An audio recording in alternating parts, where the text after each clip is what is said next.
Hello and welcome to daily cricket show. ICC men टी20 world cup की सारी खबरें मिलेगी आपको हमारे चैनल पर। सबसे पहले हम बात करेंगे साउथ अफ्रीका और वेस्ट इंडीज़ के मुकाबले की।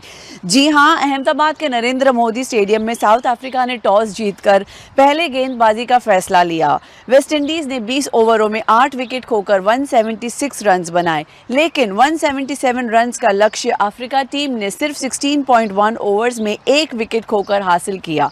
कप्तान एडन मार्करम ने नाबाद 82 रन की मैच जिताकर पारी खेली, जबकि रायन रिकल्टन ने 45 रन्स का अहम योगदान दिया। वेस्ट इंडीज की बात करें तो रोमारियो शॉफर्ड ने नाबाद 52 रन्स बनाए और जेसन होल्डर ने 49 रन्स बनाकर आउट हो गए। खास बात ये रही कि एक समय वेस्ट इंडीज की टीम 83 रन्स पर 7 विकेट्स गंवा चुकी थी, लेकिन होल्डर और शर्फेन ने 8वें विकेट के लिए 89 रन्स का रिकॉर्ड की साझेदारी कर टीम को 170 के पार पहुंचाया। आगे बढ़ेंगे और हम बात करेंगे इंडिया और जिम्बाब्वे की। जी हां, टी20 वर्ल्ड कप के सुपर 8 में भारत ने पहली जीत दर्ज कर ली है। चेन्नई के चपॉक स्टेडियम में खेले गए मुकाबले ने टीम इंडिया ने जिम्बाब्वे को 72 रन से हराकर सेमीफाइनल की दौड़ को रोमांचक बना दिया है। जिम्बाब्वे के कप्तान सिकंदर रजा ने टॉस जीतकर पहले गेंदबाजी का फैसला किया, लेकिन भारतीय बल्लेबाजी ने इसे गलत साबित कर दिया।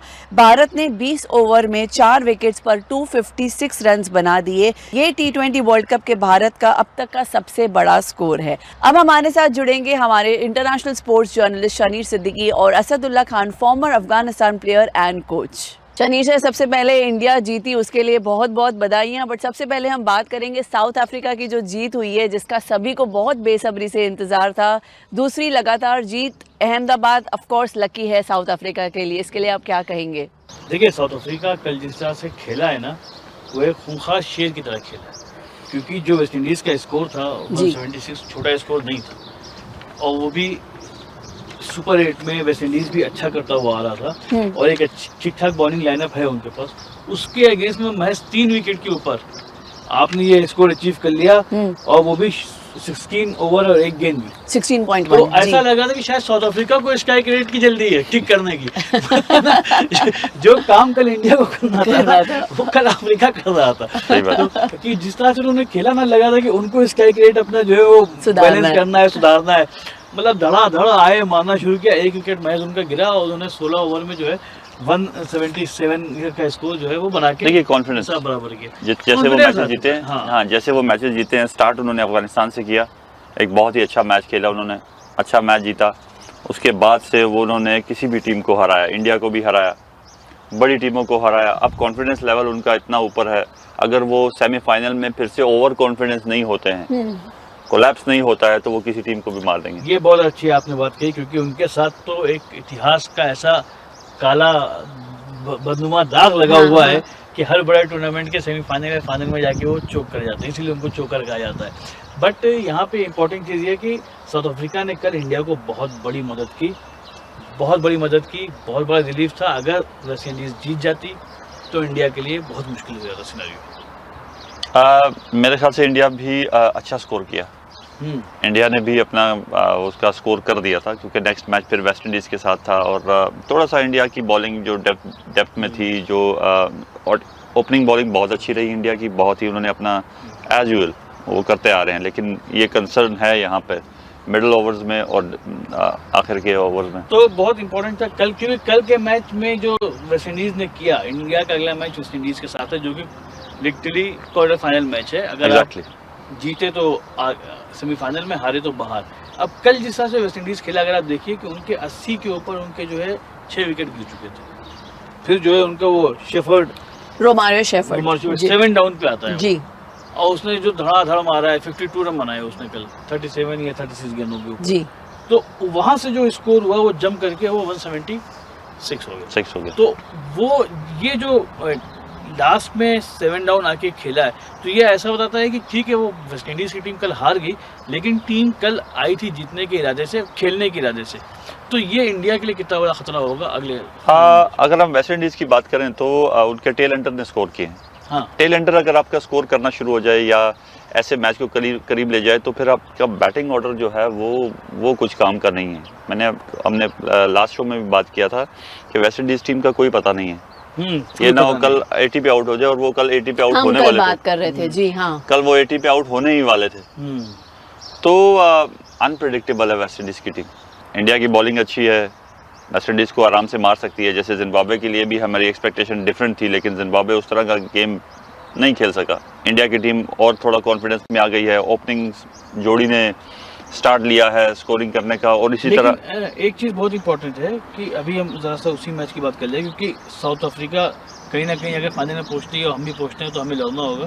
कल उनके कैप्टन ने जो खेला है सर, एडन मैकलम ने, जो जिस मतलब कहीं से उसने कोई गलती नहीं की पूरे अपने 82 के स्कोर एडन में, मैकलम तो है ना, एटीट्यूड से 46 आए हैं। गेंद पे बनाए, जिस एटीट्यूड नहीं था, मतलब वो एक बड़ा हाँ। समझदारी के साथ खेल रहे थे। मैंने देखा बहुत तेज खेला, जी। बड़े लंबे शॉट मारे, छक्के मारे, चौके मारे, लेकिन कहीं ना उनके अंदर हड़बड़ी या गलती ऐसा कुछ नजर नहीं आया। बहुत सटल तरीके से उन्होंने कल बड़ा स्कोर बनाया। देखिए बड़े ज़बरदस्त शॉट खेले उन्होंने, बड़े हर तरफ जहाँ पे उनको बॉल मिला उनके बैट पे ऐसे आ रहा था जैसे कि वो खुद यहाँ चाह रहे थे और बॉल वहाँ आया हो। बिल्कुल। देखिए उनका जो स्कोरिंग ऑप्शंस है वो हर तरफ पूरा वो सलाहियत रखते हैं कि वो किसी भी शॉट्स को कहीं पे भी मार सकते हैं। तो ये कॉन्फिडेंस की वजह से भी होता है, टीम की विनिंग्स की वजह से भी होता है। जब टीम विन करती है तो ड्रेसिंग रूम का माहौल चेंज होता है, बस का माहौल चेंज होता है, जो एवरीथिंग पॉजिटिव होना शुरू हो जाता है। जब आप इस मूड में हैं तो आपके ना कई बेकार शॉट भी अच्छे शॉट्स में बदल जाते हैं, आपकी डिसीजन मेकिंग बड़ी स्ट्रांग होती है। तो साउथ अफ्रीका के साथ यही हो रहा है कि उन्होंने मुश्किल टाइम गुजारा। देखिए अब अफगानिस्तान का मैच देखिए, मरते मरते जीता, हाँ ठीक है। उसके बाद से उनको और थोड़ी सी प्रॉब्लम हुई, लेकिन अब वो इतना कॉन्फिडेंस उनका आ गया है, उनका ड्रेसिंग रूम, उनका खास मुझे लगता है कि इंडिया को हराने के बाद जो है वो एग्जैक्टली उनका कॉन्फिडेंस एक अलग ही लेवल पे होगा। एग्जैक्टली है ना। और माकरम के अलावा कल एक अच्छी चीज हुई, क्विंटन डिकॉक का भी बल्ला खुला। हाँ जी। वो भी एक उनके बहुत अच्छे बल्लेबाज हैं जो बहुत दिन से बहुत अच्छा नहीं कर पा रहे थे। कल उन्होंने 47 बनाए, रयान ने कल 45 बनाए नीचे आकर के। तो ओवरऑल अब साउथ अफ्रीका की पूरी टीम जो है वो लय में आ चुकी है। एग्जैक्टली। तो ये डेफिनेटली किसके लिए खतरा होगा सेमीफाइनल में और किसके लिए खतरा होगा फाइनल में, ये देखने वाली बात होगी। मोस्ट प्रोबेबली न्यूजीलैंड अगर पहुंचती है या इस ग्रुप से, तो न्यूजीलैंड खेलेगी साउथ अफ्रीका से, इंडिया खेलेगी इंग्लैंड से, ऐसा कुछ इक्वेशन बन रहा है। बट उसके में अभी देर है, क्योंकि अभी तक यही नहीं तय है कि इंग्लैंड और साउथ अफ्रीका के अलावा तीसरी टीम और चौथी टीम कौन सी होने जा रही है। तो एक अच्छी बात सर ये, अगर आपने गौर किया हो तो एशिया से एक ही अभी है, इंडिया ही है फिलहाल ये ग्रुप्स में। देखिए संजीवनी, इसको मैं बुरी बात मानता हूँ, है ना, क्योंकि हमारे यहाँ इतना क्रिकेट खिलाया जाता है, हमारी टीम वो हम कल बात ही कर रहे थे ना सर कि एक ही टीम जो है हाँ, वो ऊपर आ चुकी है, वो भी अभी तक मतलब तय हाँ, नहीं है कि हाँ। इंडिया खेल ही रही है, क्योंकि अभी वेस्ट इंडीज से उसका एक बड़ा निर्णायक बहुत अहम मैच होने वाला है। लेकिन अगर हम बात करें इस ग्रुप की, जिसमें इंग्लैंड, न्यूजीलैंड, पाकिस्तान, श्रीलंका है, ये ग्रुप भी बहुत इंटरेस्टिंग हो गया है, क्योंकि इंग्लैंड के पास 4 पॉइंट है, वो दोनों मैच जीत कर ऊपर आए हैं जी। न्यूजीलैंड के पास 3 पॉइंट हैं। वही बात जो आपने उस दिन कही थी कि जब बारिश हुई थी पाकिस्तान न्यूजीलैंड के मैच में, आपने ये बात कही थी कोच साहब कि ये बड़ा नुकसानदेह साबित होगा न्यूजीलैंड के लिए, वही हो रहा है। न्यूजीलैंड के पास 3 पॉइंट है, उसने पाकिस्तान को, श्रीलंका को हराया है।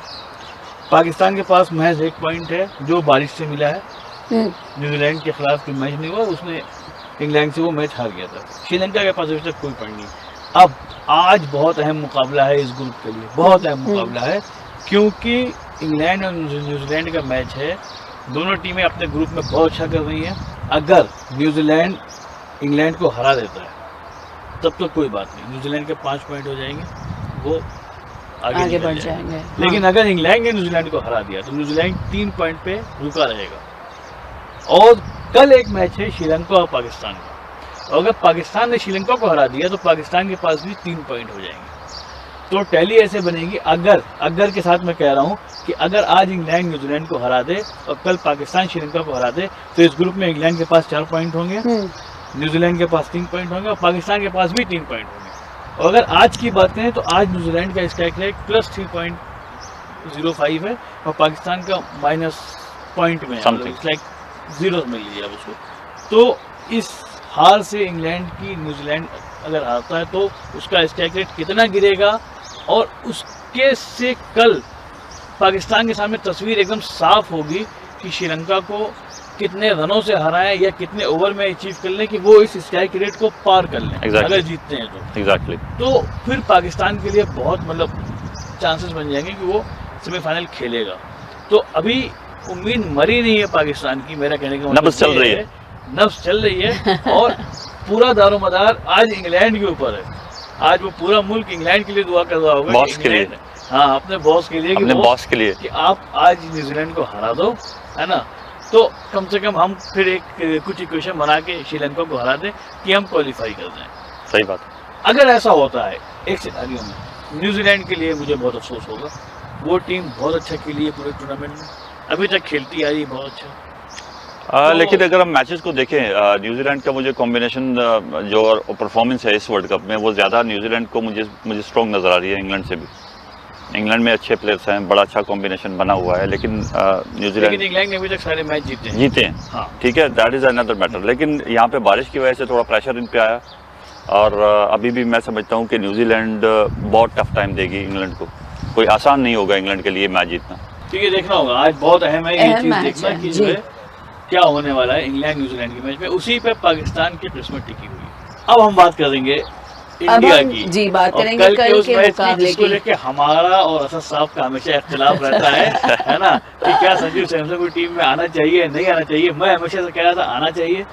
उसका आना इसलिए जरूरी था कि एक राइट और लेफ्ट का कॉम्बिनेशन ओपनिंग में बनना जरूरी था और कल टीम ने वो एक रिस्क लिया और वही बात है, अंत भरा तो सब भला। अगर आप जीत गए तो सब अच्छा होता है। कल संजू ने अच्छा परफॉर्म किया, कम से कम उसने जो एक अभिषेक के साथ प्रॉब्लम आ रही थी ना कि बॉल आते ही वो आउट हो जा रहे थे, वो बहुत लंबा खेल नहीं पाए थे, तो कल संजू खेलता रहा एक तरफ से। हाँ। अभिषेक अगर आप देखिए उतनी देर तक अभिषेक ने कोई बड़ा शॉट नहीं मारा, एक शॉट को छोड़ के वो जमते रहे थे। हाँ। तो वो जो एक अच्छा, मुझे वो बहुत अच्छा वो इक्वेशन लगा कि संजू ने पूरा मौका दिया कि भाई तू पहले जम जा, बहुत दिन से तेरे बल्ले से रन नहीं आ रहे, तुम पहले जम जाओ। हाँ। समझ लो तब तक मैं मार रहा हूँ और फिर मैं जब आउट हो जाऊंगा तो तेरी बारी आती है। देखिए अभिषेक का जब भी बैट चलेगा तो वो रन फिर कल चला 180-200 हो जाएंगे आराम से जी। और सबसे अच्छी बैटिंग जो मुझे लगी कैप्टन की लगी सूर्य कुमार यादव ने आते ही ऐसे लगा कि जैसे वो पता नहीं पवेलियन में ही सेट हो गए आ गए। आते ही उन्होंने बड़ा जबरदस्त शॉट मारा, स्वीप शॉट। लेकिन बहुत इंटरेस्टिंग रहा कल, देखिए क्योंकि संजू सैमसन को लेकर के इतना ज्यादा बातें हो रही थी ना कि आएंगे नहीं आएंगे। अच्छा, दूसरा सबसे बड़ा सवाल था कि कैसे आएंगे, किसको हटाएंगे, किस रोल पे आएंगे। अनफॉर्चुनेट हुआ कि रिंकू सिंह के फादर की तबीयत खराब हो गई और मतलब एक अफसोसनाक खबर ये आ रही कि उनके फादर की डेथ भी हो चुकी है, तो उसकी वजह से वो पहले नोएडा वापस गए, इंडिया वापस गए। हाँ। फिर वो आए, वो प्रैक्टिस नहीं कर पाए तो उनको कल प्लेइंग 11 में नहीं रखा गया, तो उसकी वजह से एक जगह बदली। सही बात। और जैसा आप हमेशा कह रहे थे कि वो अक्षर पटेल को लेके आना ही है आपको अंदर, तो आपने वाशिंगटन सुंदर को बाहर रखा, अक्षर पटेल को लेके आप आ गए। तो एक बाय डिफॉल्ट एक जगह बन गई, सिर्फ ऑर्डर चेंज करना पड़ा। सही बात है, शायद वो होते तो ना बनती। हाँ, अगर रिंकू सिंह को लिया जाता तो वो जगह नहीं बनती। लेकिन अच्छी बात यह है कि अभिषेक का बैट चला और अभिषेक का बैट चलना चाहिए आगे भी, क्योंकि इससे ज्यादा इम्पोर्टेंट जगह आ रही है और अभिषेक की बारी आ रही है। बिल्कुल, तो ये अच्छा रहा। तो कल एक संजू सैमसन ने क्या शॉट मारा था, मतलब आपको याद होगा बैकफुट पे जाके सीधे मार दिया था एकदम। मुझे विराट कोहली के छक्के की याद आ गई, मतलब कुछ उसकी कॉपी कर दी थी उसने पूरी। तो संजू सैमसन भी कल उस मूड में आए थे कि नहीं यार, आज तो मुझे जो जिम्मेदारी दी गई मैं करके जाऊंगा। संजू ने जितना भी खेला बहुत ही इम्पैक्टफुल खेला। देखिए रिक्वायरमेंट ये थी, इंडियन टीम का ये अच्छा है, मुझे जो सबका रोल है वो अपनी रिक्वायरमेंट पे जाते हैं, वो अपनी परफॉर्मेंस के पीछे कोई भी नहीं गया। अगर आप पूरी इनिंग्स देखें सबकी, तो किसी ने 30 किया, किसी ने 35 किया, किसी ने 40 किया, किसी ने तेज क्विक 50 कर दी ऑलराउंडर ने। तो इसको देखते हुए अगर कोई भी दूसरी टीम होती तो वो अपने 100 स्कोर के लिए जाती। तो यहाँ पे इंडिया में ये अच्छी बात है कि हर कोई टीम के लिए खेल रहा था। दोनों मैच में नामीबिया के खिलाफ भी उन्होंने वैसे ही बैटिंग की थी इम्पैक्टफुल, और कल भी की। तो हम उम्मीद करते हैं कि शायद अगले मैच में यही कॉम्बिनेशन रहेगा। और ईशान किशन को जो 1 डाउन लेके आए ईशान किशन ने भी मारा कल, हाँ जी, है ना, और हाँ। क्या अच्छे शॉट खेले उसने। सबने खेला। सर और 38 तिलक बनाए। का स्ट्राइक रेट के बारे में हम बात कर रहे थे, वो भी उसमें भी कल सुधार दिखाई कल दिया। सुधार दिखाई दिया। यही तिलक वर्मा जब फर्स्ट गेंद आ रहे थे तो हाँ। कितना स्लो खेल रहे थे, हर जगह क्रिटिसिज्म हो रहा था। जब और- उनको नीचे भेजा गया तो उन्होंने 16 गेंद बहुत में अच्छी 44 batting रन मार हाँ दिए। हाँ, है ना? ईगो पे आई थिंक यार, तो सबके यही hurt काम होता है। हार्दिक ने भी बहुत हार्दिक ही मैन ऑफ द बहुत मैच ही थे, अच्छा बहुत खेला। अच्छा खेला। हार्दिक ने तो खैर 50-50 मारी, बहुत लेकिन अच्छा खेले। कल आप सही कह रहे हैं, तिलक वर्मा ने कल कितना फास्ट खेला। देखिए रिक्वायरमेंट, मैं आपको बोल रहा हूँ कि रिक्वायरमेंट वो रोल दिया जाता है। रिक्वायरमेंट तो उसके ऊपर भी है कि आप 23 किलो का विकेट फर्स्ट डाउन ओपनर गिर जाता है। देखिए मेरा ख्याल से जो टीम का वो है जो ऑर्डर देने वाला है उसके ऑर्डर स्ट्रांग हैं कि किसी को अगर कहना है कोई तेज खेलने वाला है उसको भी कह रहे हैं कि स्लो खेलो कभी, हाँ, हाँ। तो वो स्लो खेलने की कोशिश करता है, यानी टीम के लिए खेलता है। तो ऊपर से जो कोच और कैप्टन का होल्ड है, हम बार बार कह रहे हैं, वो बहुत ही अच्छा है। टीम के ऊपर उन दोनों का होल्ड और उनका वापस टीम को बैकअप करना, हर प्लेयर को सपोर्ट करना, ये बहुत ही अच्छा है और ये काबिल दीद है। तो कुल मिला जुला के ये सारे बैट्समैन ने मिला के कल टीम इंडिया के इतिहास का सबसे बड़ा second highest score है। हाँ, सेकंड हाईएस्ट स्कोर बना दिया, 256 रन खड़े कर दिए। कल जो है जिम्बाब्वे ने 7 बॉलर्स का यूज किया, लेकिन उसके बावजूद उनके किसी बॉलर का स्ट्राइक रेट जो है वो, किसी ने 4 ओवर में 62 रन दिए, किसी ने 44 दिए, किसी ने 52 दिए। तो ऐसे मतलब ओवरऑल सबकी पिटाई हुई, कल कोई उसमें कमाल नहीं कर पाया। अब जब जिम्बाब्वे खेलने उतरी तो टीम इंडिया को बनता था यहाँ पे कि आप उसको कम से कम रन पे रोक दें, क्योंकि आपका स्ट्राइक रेट बेहतर। लेकिन एक चीज़ की हमने बात की थी पिछले उसमें, मैंने कहा एक सिकंदर रजा इंडिया को बैटिंग हाँ जी। दूसरे नंबर पे नहीं करने देगा। हाँ, हाँ, सिकंदर रजा ने टॉस जीता और कल इंडिया को इनवाइट कर लिया बैटिंग के। लेकिन कल इंडिया ने जीत लिया, ठीक है, लेकिन इंडिया को कल अपना स्ट्राइक रेट और अच्छा करना चाहिए था, to be on the safe side, क्योंकि आखिरी मैच वेस्ट इंडीज से है। आप जीत गए तो आप सेमीफाइनल में होंगे, लेकिन अगर हाँ बारिश हो गई, हाँ, मान लीजिए, तो दोनों टीम को एक पॉइंट शेयर कर, तो उस सिनारियो में अभी इंडिया वेस्ट इंडीज से पीछे है। पीछे है। तो इसलिए कल इंडिया को चाहिए था कि वेस्ट इंडीज को, उस पर जिम्बाब्वे को बहुत कम स्कोर पे ऑल आउट कर देती। इंडिया को कम से कम ये मैच कल आपने 256 बनाए थे, 120 रन से जीतना चाहिए था इंडिया को। सही बात। सर मैं इसमें ऐड करना चाहूँगी, शिवम दुबे के कंट्रीब्यूशन को लेके आपके मन में कुछ सवाल है, क्योंकि काफ़ी उस पर भी चर्चा चल रही है कि बहुत स्लो खेला उन्होंने, हो सकता है इंडिया का स्कोर और बेहतरीन हो सकता था। अब देखिए 256 तो बड़ा स्कोर है, इसलिए नहीं, मैं of अब course, बैट्समैन में किसी, शिवम दुबे बॉलिंग में बहुत पिटे हैं, वही मुझे वहाँ पे सवाल, वहाँ पे प्रॉब्लम हुई। वहाँ पे वही प्रॉब्लम बात आ कर रही रही हूँ मैं। क्योंकि कल अगर देखिए आप उनका ओपनर जो है ना बेनेट, वो उतरा है और वो आउट नहीं हुआ लास्ट तक, हाँ हाँ, है ना। उसने 97 बनाए, अपनी सेंचुरी के लिए नहीं खेला, वो ट्रू। खेलता रहा टीम के लिए और वो लास्ट तक आउट नहीं हुआ। तो कहीं ना कहीं बॉलिंग में इंडिया कल चूक गया, क्योंकि चूक इसलिए गया कि या तो हो सकता है कि भाई आप एक लिथार्जिक हो जाते हैं कि हम तो अब इतना बड़ा स्कोर बना लिया, जीता हुआ मैच, या फिर आपके पास सचमुच बॉलिंग के ऑप्शन नहीं है।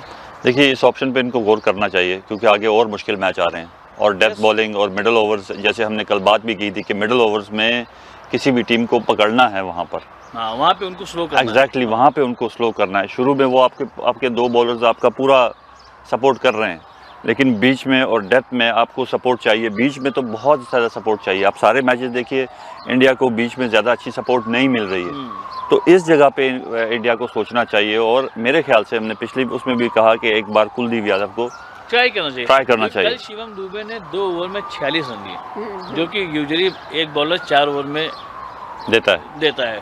तो इसलिए ये एक बहुत बड़ा कंसर्न है। तो अब अगर आप कह रहे हैं कि अगला मैच है वेस्ट इंडीज़, उसके पहले हम एक बार टैली देख लें, क्योंकि उसके बाद हमको मालूम होगा ये मैच क्यों इम्पोर्टेंट है। क्योंकि साउथ अफ्रीका 2 मैच जीत के 4 पॉइंट के साथ ऑलरेडी क्वालिफाई कर चुका है। वेस्ट इंडीज़ के 2 पॉइंट हैं, एक हारा है, एक जीता है। इंडिया के पास 2 पॉइंट हैं, एक हारा है, एक जीता है। जिम्बाब्वे के पास कोई पॉइंट नहीं है, वो अपने दोनों मैच हार चुका है। 1 मार्च को इंडिया वर्सेस वेस्ट इंडीज़ है और south Africa versus Zimbabwe. South Africa versus Zimbabwe के मैच का कोई रिलेवेंस नहीं है, क्योंकि साउथ अफ्रीका ऑलरेडी 2 मैच जीत चुका है, तो वो आगे निकल जाएगा। लेकिन इंडिया और वेस्ट इंडीज़ में से जो जीतेगा वो जाएगा। ट्रू। तो अगर एक सिचुएशन मान के चलते हैं कि बारिश हो, तो अभी जो सिनारियो है उसमें इंडिया का स्ट्राइक रेट माइनस में है और वेस्ट इंडीज़ का +1 में। बहुत फ़र्क नहीं है, लेकिन फ़र्क है। तो अगर बारिश हो जाती है और एक पॉइंट बढ़ जाता है तो वेस्ट इंडीज ऑटोमेटिकली क्वालिफाई कर जाएगी सेमीफाइनल के लिए।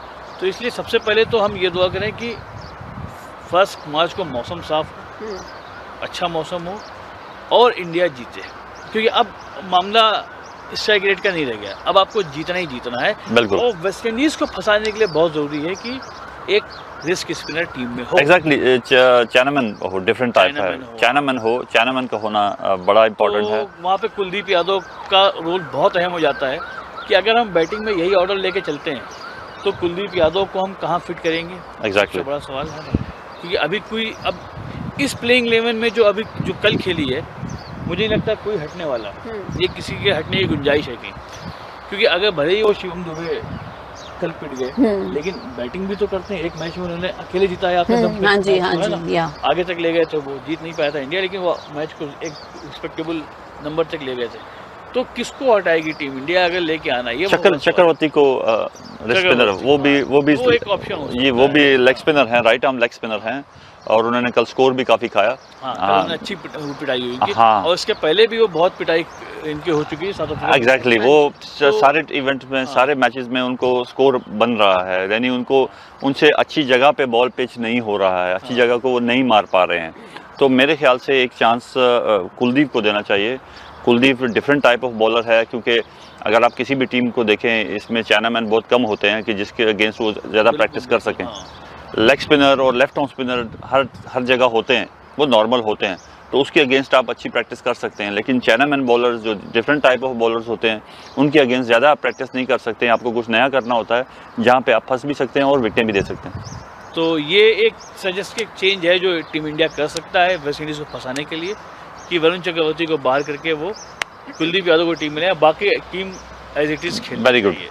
क्या टीम इंडिया ने बहुत देरी कर दी ये नया फॉर्म, नया कॉम्बिनेशन लाने के लिए? आगे बढ़ते हुए क्या इसी कॉम्बिनेशन को हम मेंटेन करेंगे? वरुण चक्रवर्ती और शिवम दुबे आएंगे आगे खेलने, या कुलदीप यादव को मौका मिलेगा?